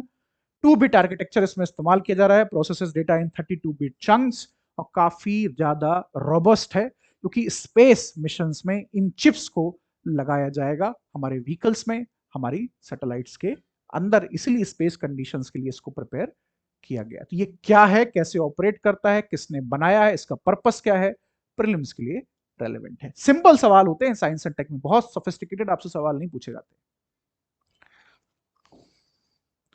तो इंडिया का जो सेमिकॉन मिशन है, सेमीकंडक्टर मिशन है, 2021 में इसको लॉन्च किया गया था. 76,000 करोड़ रुपए लगा के university of electronics and information technology ने लॉन्च किया. पर्पस है इंडिया में सस्टेनेबल सेमीकंडक्टर और डिस्प्ले इकोसिस्टम को बनाना. काफी बड़ी मात्रा में इंसेंटिव्स दिए जा रहे हैं. 10 approved semiconductor projects across Assam, Gujarat, many other states 1.6 lakh crore के इन्वेस्टमेंट के साथ बनाए जा रहे हैं. जो पहला सिलिकॉन कार्बाइड का कमर्शियल फैब है, उसको ओडिशा में लगाया गया. बहुत सारी सब स्कीम्स भी हैं, जैसे schemes for to set up semiconductor fabs in India, display fabs in India, design linked incentive scheme. पूरा आपका इलेक्ट्रॉनिक सिस्टम इस वक्त जो है वो डिपेंड इसके ऊपर करता है, फैब के ऊपर करता है प्राइमरली. इसीलिए मिशन बहुत ही सिग्निफिकेंट है. आप अपार्ट फ्रॉम आईफोन, इंडिया ने पिछले कई सालों में इस मिशन के ऊपर बहुत फोकस किया. इसीलिए अब आपको रिजल्ट्स दिखने लगे हैं. आसाम में बन रही है फैक्ट्रीज, गुजरात में बन रही है, उड़ीसा में बन रही है.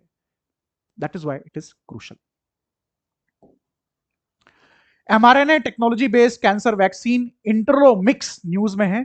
अभी एक नई कैंसर वैक्सीन आई है इंट्रोमिक्स, जिसको इस्तेमाल किया जा रहा है mRNA टेक्नोलॉजी के साथ. हमारी जो सेल्स होती हैं वो डिवाइड होती हैं ऑल द टाइम. तो कैसे ये डिवीजन होता है, उसमें कुछ कंसेप्ट जैसे ट्रांसक्रिप्शन. ट्रांसक्रिप्शन क्या होता है, आपका जो डीएनए है बॉडी में, सेल के अंदर, वो कैसे मल्टीप्लाई होता है. प्राइमरली पहले उसमें इस्तेमाल एमआरएनए का होता है. ये एमआरएनए जो होता है, RNA, it's like a photocopy of the nucleus and the other material inside the DNA. उसकी फोटोकॉपी होती है और बाद में इस फोटोकॉपी को आगे भेज के आप प्रिंट आउट ले लेते हो. तो ब्लूप्रिंट इसमें होता है डीएनए का, बाद में प्रोटीन इससे जनरेट होता है. तो फुली पर्सनलाइज्ड डिजाइन.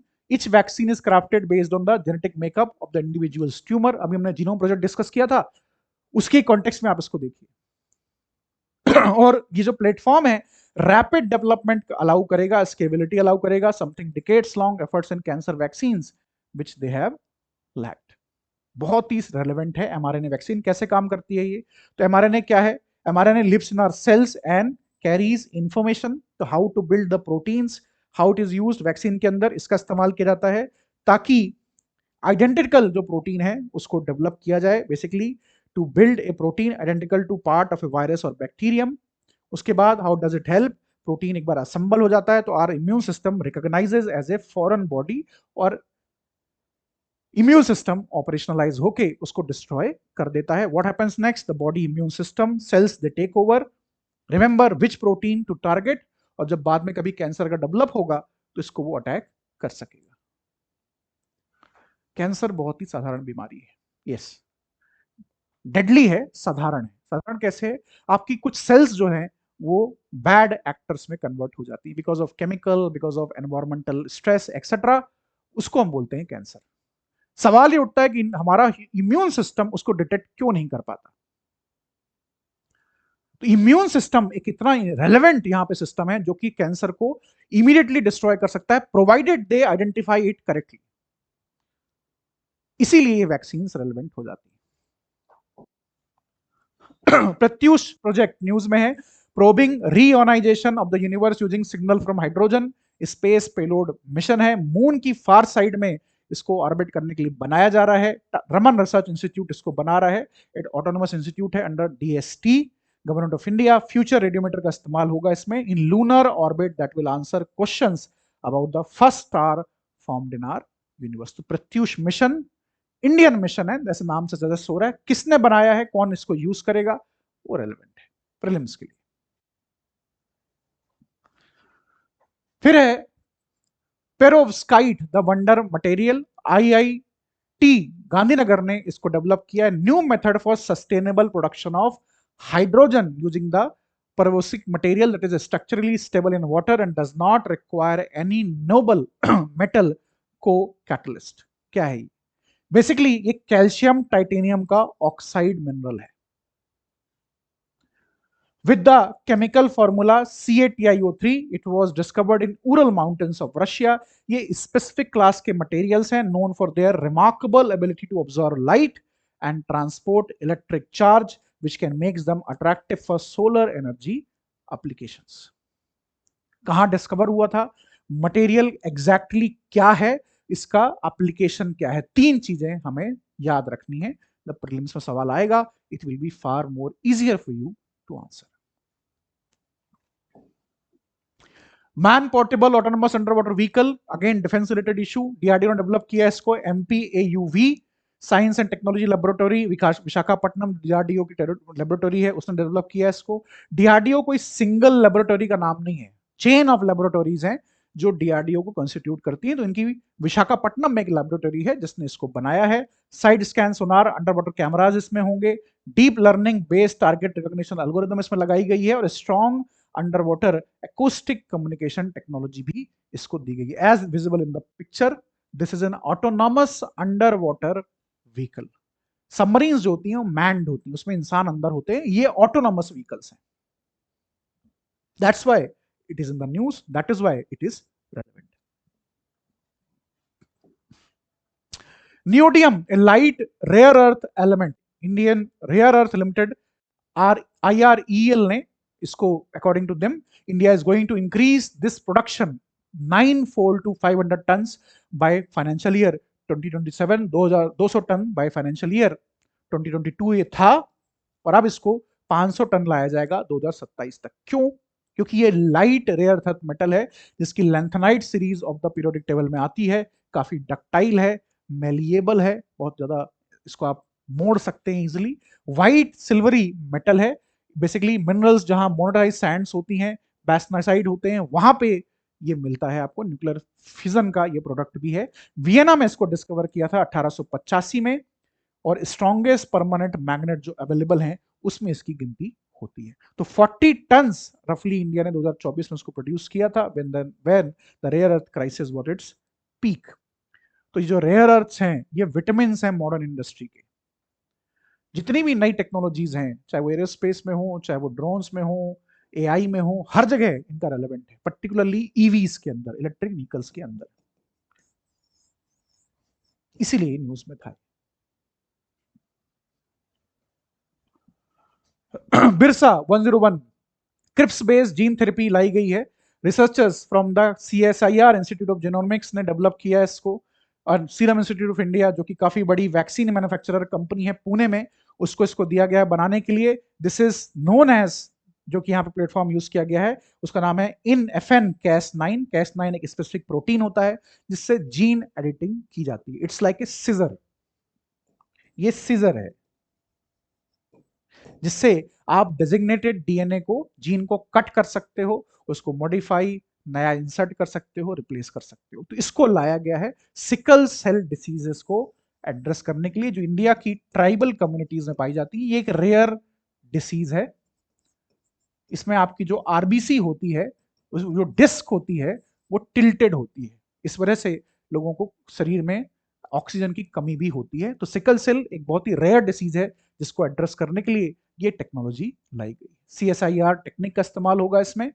CSIR एक बहुत ही इंपॉर्टेंट टेक्निक है जिसका इस्तेमाल किया जाता है। CSIR CRISPR, clustered regularly interspaced short palindromic repeats, CRISPR।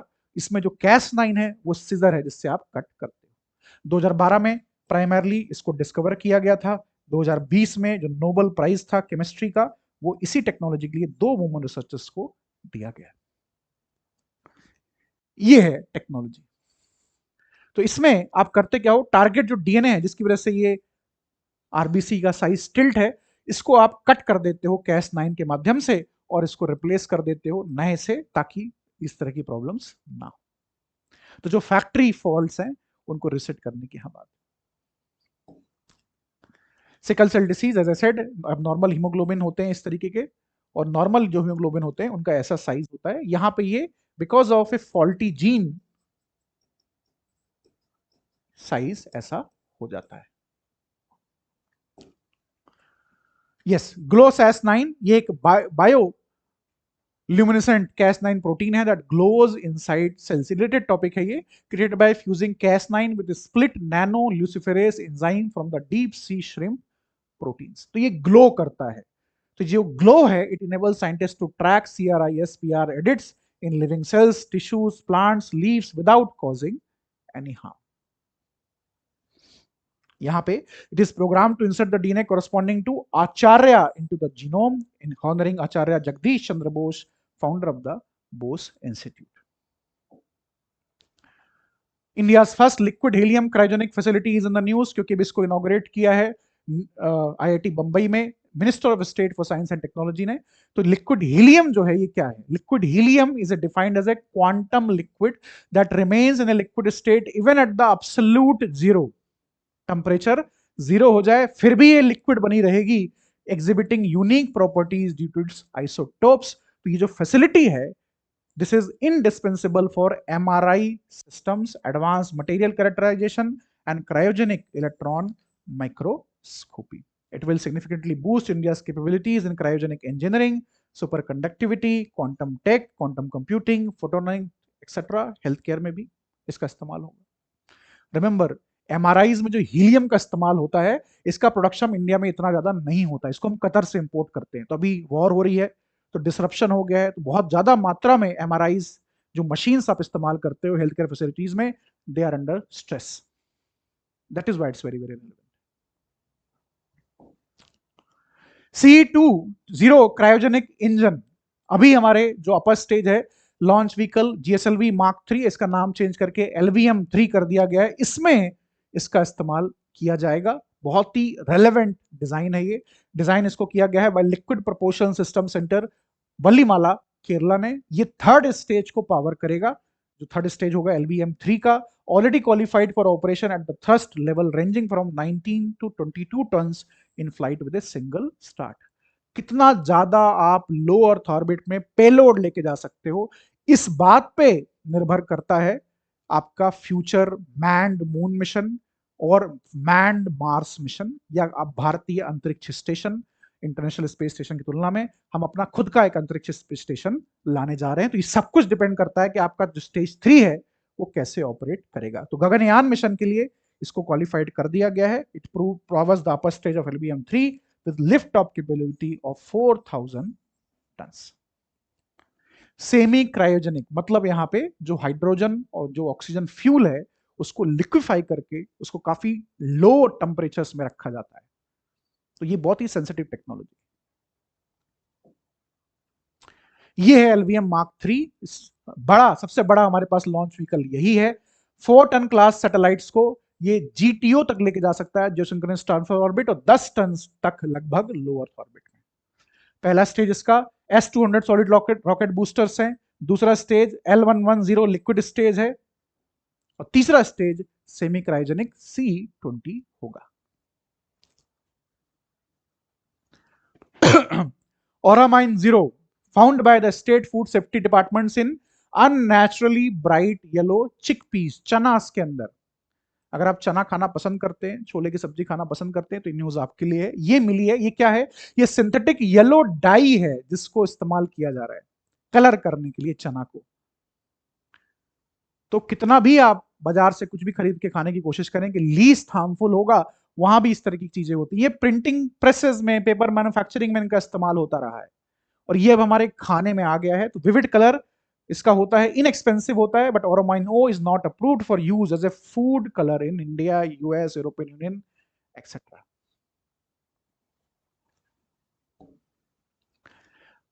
क्या क्या अडल्ट्रेशन है फूड आइटम्स में देख लीजिए।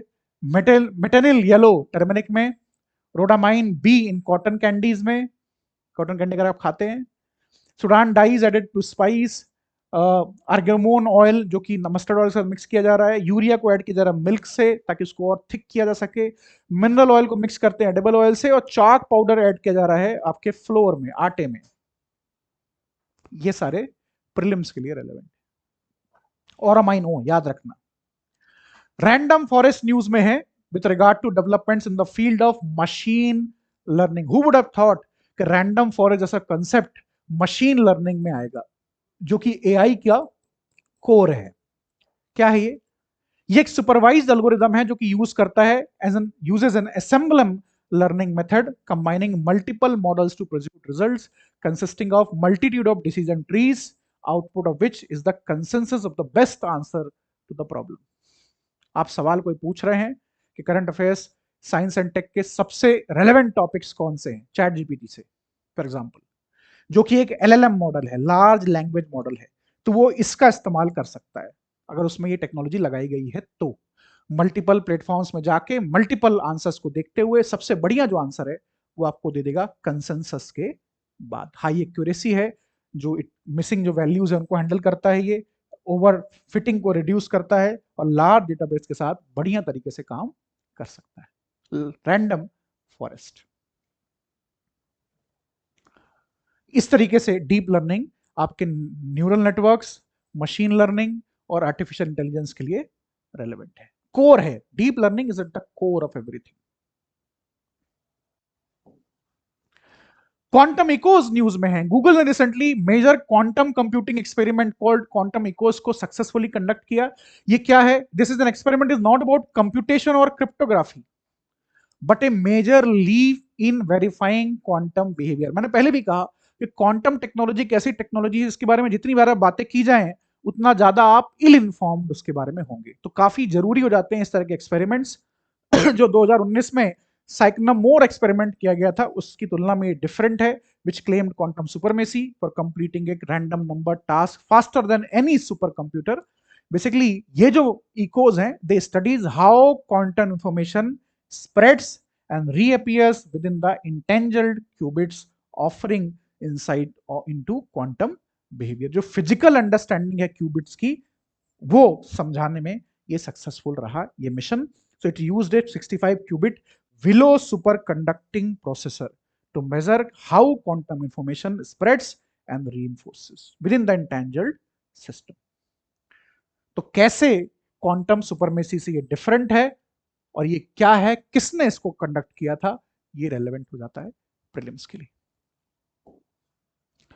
ध्रुव 64 माइक्रो प्रोसेसर न्यूज में है। Ministry of electronics information technology उन्होंने अनाउंस किया है launch of Dhruv 64 micro processor, fully indigenous micro processor जिसको डेवलप किया है centre for development of advance computing CDAC ने। जनरल पर्पस प्रोसेसर है, रन कर सकता है 1 गीगाहर्ट्ज तक, capable of supporting operating systems as well as embedded applications। ये प्रोसेसर्स इंडिया इंपोर्ट करता रहा है पहले और अब हम खुद अपने घर में इसको बना सकते हैं।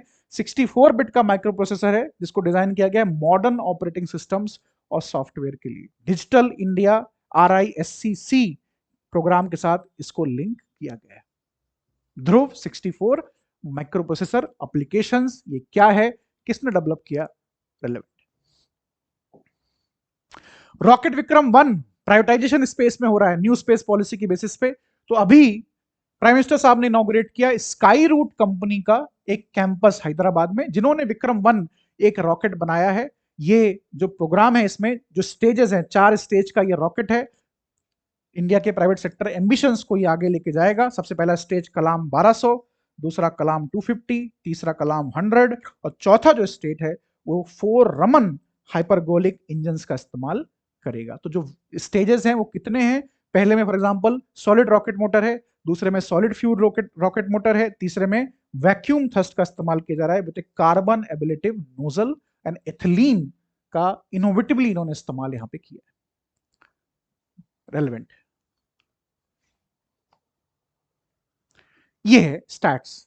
546 केजी का मास होगा और पीक वेलोसिटी मैक 5 तक के जाएगा।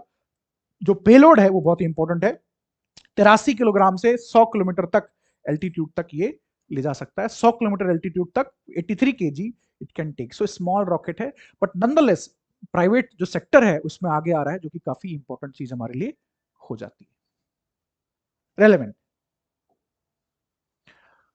Maven mission. मावेन नासा का एक इंपॉर्टेंट स्पेसक्राफ्ट जो कि जिसने कांटेक्ट लूज कर दिया है नासा के साथ। It's Mars atmosphere and volatile evolution spacecraft 2013 में इसको लॉन्च किया गया था। मार्स ऑर्बिट इसने एंटर की सितंबर 2014 में, लगभग उसी समय जब इंडिया का Mars orbiter mission MOM Mars की ऑर्बिट में गया था। जनरली इसको 2 साल के लिए तैयार किया गया था, लेकिन फिर भी 10 सालों तक इसने ऑपरेट किया और मार्स के बारे में बहुत इंपॉर्टेंट रेलेवेंट इन्फॉर्मेशन इसने रिले की। यहाँ पे डेटा लिखा हुआ है इंडिया के मार्स ऑपरेशन मिशन और इसके बीच में डिफरेंस। हमारा जो मिशन था वो टेक्नोलॉजी डेमोन्स्ट्रेटर था। 5 इंस्ट्रूमेंट्स इसमें बेसिक इमेजिंग और एटमॉस्फेयर स्टडीज के लिए लगाए गए थे। हमारा जो कॉस्ट था 450 करोड़ था, इनका 671 मिलियन था। That's a difference. Alaknanda Galaxy news में है क्योंकि इंडियन एस्ट्रोनॉमर्स ने जो NCRA TIFR इंस्टीट्यूट है वहां पे इसको डिस्कवर किया है कि स्पाइरल गैलेक्सी है, 12 बिलियन लाइट ईयर्स अवे है। हिमालयन रिवर के नाम पे इसका नाम दिया गया है। नासा के जेम्स वेब टेलीस्कोप से इसको डिटेक्ट किया गया है और prominent grand design spiral structure है similar to that of Milky Way galaxy जिसका हम हिस्सा है। तो ये जो स्पाइरल गैलेक्सीज होती हैं ये बहुत ही रेलेवेंट होती हैं। ये रोटेटिंग डिस्क होती है with spiral arm which forms a dense central region. जैसे हमारे सोलर सिस्टम जो कि मिल्की वे गैलेक्सी में है वो भी इसी टाइप की एक गैलेक्सी है। सेंट्रल बल्ज होता है, स्पाइरल स्ट्रक्चर होता है, surrounded by halos, mixtures of old stars, clusters, dark matter and what not.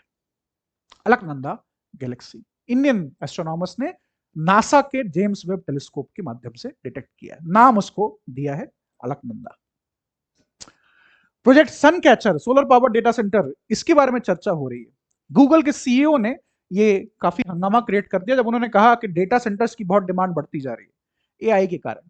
उन डेटा सेंटर्स में बिजली की खपत भी बढ़ती जा रही है, इलेक्ट्रिसिटी कंजम्पशन बढ़ रहा है। तो we can have these centers, solar powered centers in the space by 2027।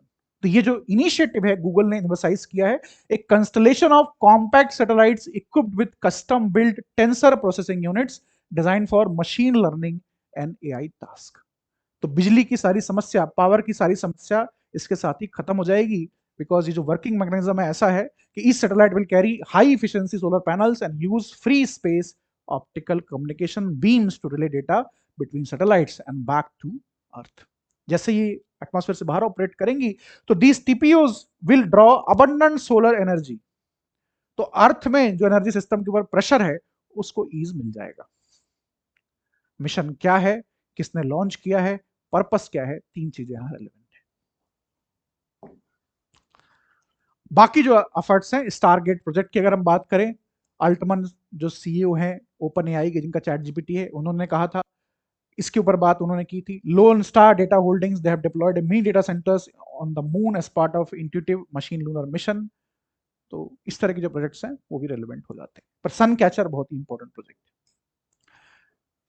Pemba M silent effect, तो इंडियन साइंटिस्ट ने डेवलप किया first supercomputer powered simulation to capture the long existing paradox of hot water freezing faster than cold water. गर्म पानी जो होता है it freezes faster than cold water, ठंडे पानी की तुलना में जल्दी उसमें बर्फ जम जाती है। क्यों ऐसा होता है ये साइंटिस्ट इसको एक्सप्लेन नहीं कर पा रहे थे। तो इंडियन रिसर्चर्स ने इसके पीछे एक नया उन्होंने आइडिया दिया है, Jawaharlal Nehru centre for advance scientific research ने ये बात कही है। सुपर कंप्यूटर्स के माध्यम से इसको उन्होंने डिसाइफर करने की कोशिश की। तो एमी जो है, it can appear during fluid to solid transition in system other than water. तो ये जो इफेक्ट है, this can appear during the fluid to solid transition in system other than water. जब ये नोटिस किया गया कि when water cools it can get stuck in intermediate state of short lived molecular arrangements before true ice begins to grow. तो hotter water can sometimes choose a quicker path to nucleation, the birth of ice. इसको हम बोलते हैं Pemba effect या Pemba effect with am silent. Fusion reactors news में है, बहुत ही रेलेवेंट टेक्नोलॉजी न्यूक्लियर फील्ड में।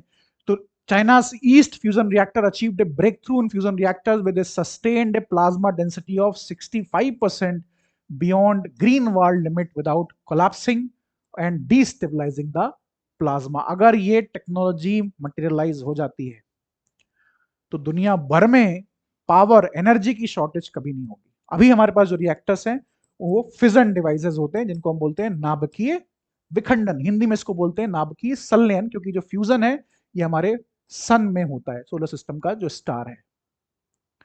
तो टॉमहैक एक डिजाइन है, जब इनमें टेस्ट किया गया था इस लिमिट को, तो ये वो लिमिट है जो रिप्रेजेंट करती है maximum density at which plasma can be maintain before becoming unstable. तो टॉकमैक एक device used in nuclear fusion research that employs a powerful magnetic field to confine plasma in a doughnut shaped configuration. इसके ऊपर testing चल रही हैं, बहुत ही relevant है ये टॉपिक। न्यूक्लियर वैसे भी बहुत ही रेलेवेंट है, उसमें ये बहुत रेलेवेंट है। ये डिफरेंस फ्यूजन में बेसिकली इट जॉइंस टू और more lighter atoms into a heavier one. Fission में स्प्लिट करते हैं हम लार्जर एटम को इन टू और more smaller platforms. This is the difference. Nuclear fusion के जो एफर्ट्स हैं, India is a party to tokamak developments. They are taking nuclear fusion efforts to tokamak development by the Institute of Physical Research. तो SST-1 ये एक plasma confinement experiment है, ताकि India भी इस डोमेन में आगे निकल के आए। SST Bharat steady state superconducting tokamak Bharat is a fusion fission hybrid reactor to generate 130 megawatt of power, combining roughly 100 megawatt from fission and 30 megawatt from fusion। इसके अलावा बहुत सारे स्टार्टअप्स भी हैं जिस पे काम कर रहे हैं, लेकिन चाइना ने इसको सक्सेसफुली किया है। जो ग्रीन वर्ल्ड लिमिट है उसको ब्रीच करना अपने आप में बहुत बड़ी बात है।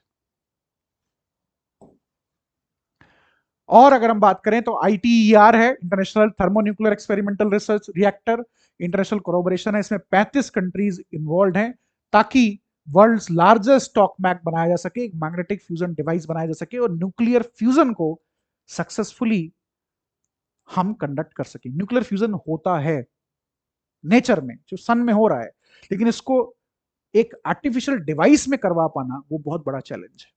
नेशनल इग्निशन फैसिलिटी हो गई, जो कि एक लेजर बेस्ड फ्यूजन रिसर्च है कैलिफोर्निया में। Experiment advance superconductive tokamak EAST हो गया, ये एक बहुत ही इंपॉर्टेंट रिएक्टर है चाइना में। JT60SO हो गया, जॉइंट यूरोपियन टोरस हो गया। ये अगर पूछा जाता है सवाल कि GT6OSA या NIF ये सब किससे जुड़े हुए विषय हैं? न्यूक्लियर फ्यूजन से जुड़े हुए विषय हैं। इसरोज आदित्य-1 अगेन सन की स्टडी के ऊपर बात होगी। तो आदित्य-1 ने जो हमारा मिशन था, अभी एक स्टडी पब्लिश हुई एस्ट्रोफिजिकल जर्नल में, जहां इंडियन साइंटिस्ट और स्टूडेंट्स ने डेटा को एनालाइज किया आदित्य-1 के और डिकोड किया the impact of massive solar plasma eruption from the sun. Solar जो स्टॉर्म्स होते हैं, ये सडन एक्सप्लोजन होता है पार्टिकल्स एनर्जी मैग्नेटिक फील्ड का, material blasted into the solar system by the sun. Plasma क्या है? गैसेस होती हैं कोरोना की सराउंडिंग द सन और highly charge ionised hydrogen and helium called plasma, जो कि न्यूक्लियर फ्यूजन रिएक्शन से निकल के आती है।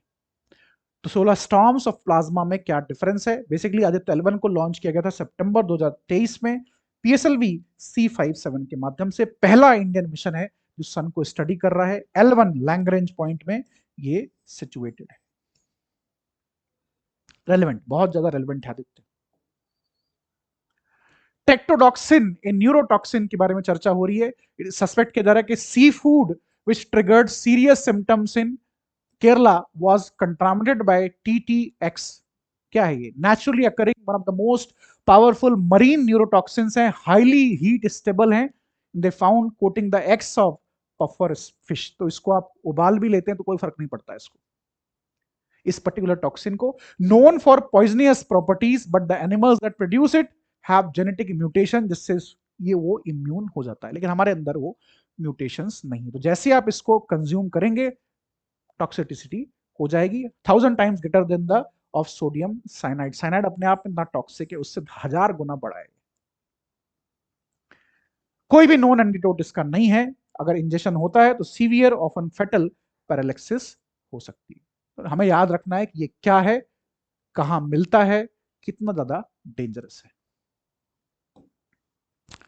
सोडियम आयन बैटरीज न्यूज में है, जो काफी रेलेवेंट टॉपिक है। जितनी भी टाइप्स ऑफ बैटरीज हैं रेलेवेंट होती हैं अभी, क्योंकि बैटरी स्टोरेज बहुत ही इंपॉर्टेंट टॉपिक है एक। तो इस जो डिफरेंसेस हैं वो आपको पता होने चाहिए। जैसे सोडियम आयन बैटरीज के बारे में बात करें तो अबंडेंस की बात करें तो लिथियम की तुलना में, लिथियम से तुलना हो रही है, 500 टाइम्स ज्यादा सोडियम आपके पास अवेलेबल है। सी वाटर से आप इसको एक्सट्रैक्ट कर सकते हो। इन्वायरमेंटली ज्यादा फ्रेंडली है compare to lithium. More extreme temperature में अच्छे से ऑपरेट कर सकती है। चार्जिंग कैपेसिटी ज्यादा है, फास्ट चार्ज होती है ये। एनर्जी डेंसिटी जो है हालांकि वो कम है लिथियम बैटरीज की तुलना में। कॉस्ट भी चीपर है क्योंकि मटेरियल काफी इजीली अवेलेबल है। परफॉर्मेंस जो है वो लोअर है कंपेयर टू लिथियम बैटरीज। और एप्लीकेशंस ऑलमोस्ट सूटेबल है large scale energy storage applications की। सिर्फ दो जगहों पे पिट रही है लिथियम से। पहली है परफॉर्मेंस, दूसरी है अगर आप देखें तो एनर्जी डेंसिटी। अदरवाइज बाकी फैक्टर्स में this is far far ahead compare to lithium ion batteries. ऐसे ही ऑपरेट करती है। तो एनोड होता है, कैथोड होता है किसी भी बैटरी के अंदर, और इलेक्ट्रोलाइट्स जो इस्तेमाल किए जा रहे हैं वो NaPF यहाँ होंगे सोडियम आयन में, और यहाँ पे अगेन एनोड और कैथोड, और LiPF यहाँ पे इस्तेमाल होंगे इलेक्ट्रोलाइट के टाइप में। This is the difference between the technical differences, performance differences matter करते हैं प्रीलिम्स के examination. India is set to get 2 new telescopes बहुत ही रेलेवेंट प्रीलिम्स के लिए। तो 2 metre aperture solar telescope sun को स्टडी करने के लिए पैंगसोंग टो सो लेक लद्दाख में बनाया जा रहा है। ऑब्जर्वेटरी होगी। और दूसरी अगर आप देखें कोडाइकनाल सोलर ऑब्जर्वेटरी बनाई जा रही है जो कि स्टैब्लिश की गई थी 1899 में सोलर रिसर्च के लिए। उदयपुर सोलर ऑब्जर्वेटरी है 1975 में बनाई गई थी, लेक फतेह सागर के बीच में बनाया गया था। पर्पस है सोलर डायनेमिक्स को स्टडी करना, मैग्नेटिज्म को स्टडी करना, एनर्जेटिक सोलर इवेंट्स को ऑब्जर्व करना। तो ये इंपॉर्टेंट यहां पे बात निकल के हमारे सामने आ रही है। दूसरी national large optical near infrared telescope astrophysics के पॉइंट ऑफ व्यू को बनाया जा रहा है हैनले लद्दाख में। One of the largest telescopes operating in the electromagnetic spectrum optical infrared wavelengths.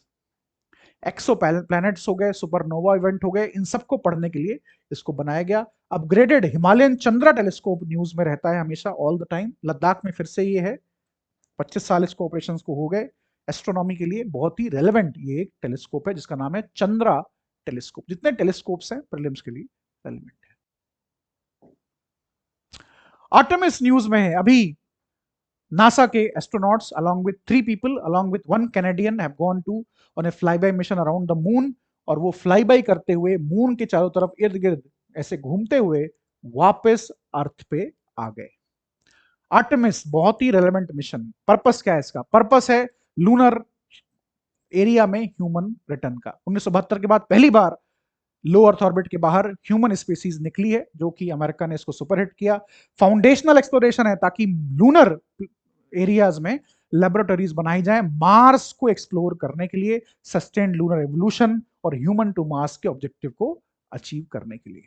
Primarily इसमें जो कंपोनेंट्स हैं वो है स्पेस लॉन्च मिशन सिस्टम, एक रॉकेट जो नासा का है, इसमें एक ओरियन कैप्सूल है, SLS रॉकेट के ऊपर इसको लगाया गया था as you can see here, और ह्यूमन लैंडिंग सिस्टम में ये कमर्शियल स्पेसक्राफ्ट है, और एक गेटवे है जो कि प्लान किया जा रहा है space station operated by NASA and foreign partner agency, जो कि लूनर ऑर्बिट में कंटिन्यूअसली ऑपरेट करेगा। तो इनका पर्पस है जैसे इंटरनेशनल स्पेस स्टेशन है ऐसे ही लूनर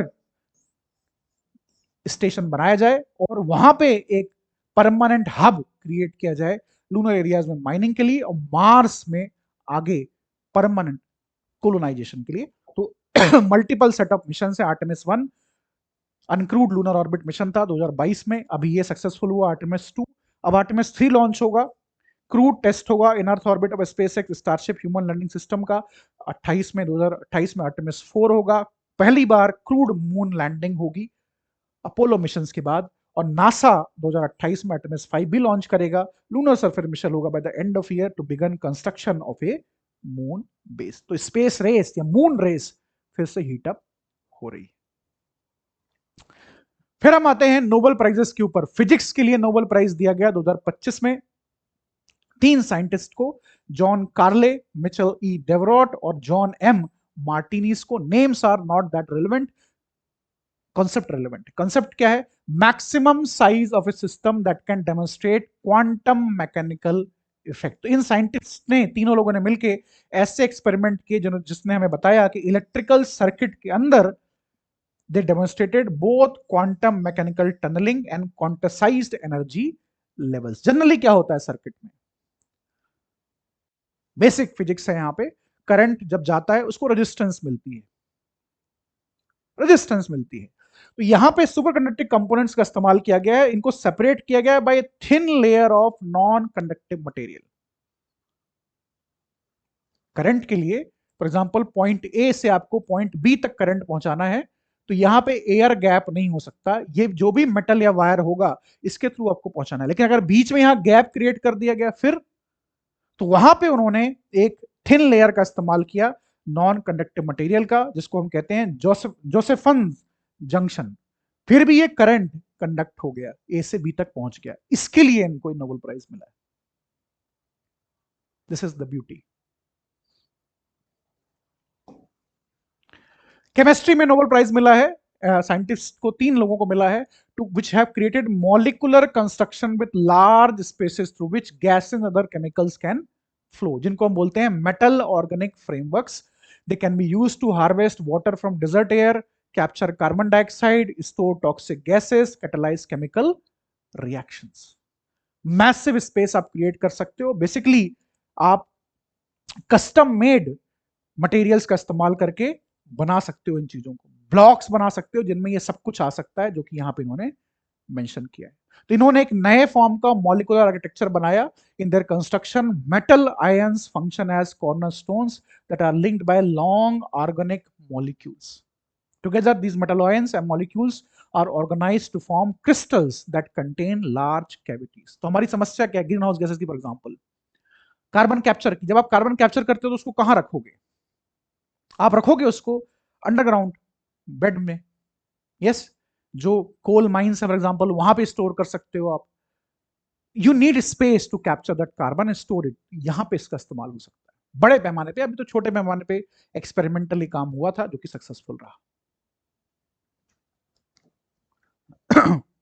फिर है medicine, bodies powerful immune system, it must be regulated. हमारा इम्यून सिस्टम हमारे ही खिलाफ क्यों ऑपरेट नहीं करता, जिसको हम बोलते हैं ऑटो इम्यून डिसीज। उसको पढ़ा इन 3 साइंटिस्ट ने, जिनके लिए नोबेल प्राइज इन फिजियोलॉजी या मेडिसिन उनको मिली है। Basically they have discovered concerning peripheral immune tolerance that prevent the immune system from harming the body. Why does immune system does not harm our body, उसके लिए इनको ये prize दिया गया है।